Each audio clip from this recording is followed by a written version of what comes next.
എനിക്കിപ്പോഴും അവളെ ഇഷ്ടമൊക്കെ തന്നെ. കാശിന്റെ കാര്യം ശരിയായ പിന്നൊന്നും ആലോചിക്കില്ല. പക്ഷെ കയ്യിലെ കാശ് തീരുന്നതിനൊപ്പം തന്റെ ഇഷ്ടം തീരരുത്.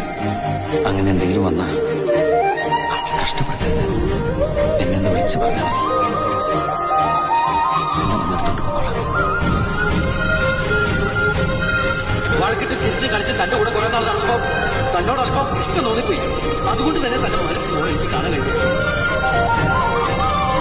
മുന്നില് ഒരു വെട്ടം കണ്ടിരുന്നു.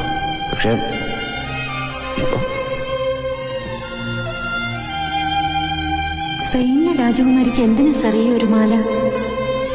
30 ലക്ഷം ഒരു കള്ളനുക്കാ. അയാൾ കള്ളനൊന്നുമല്ല.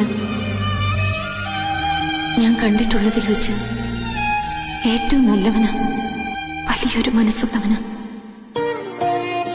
ഒക്കെ നടക്കുന്നേ. എന്റെ സ്വപ്നം തന്റെ സ്വപ്നം ഒക്കെ നടക്കും.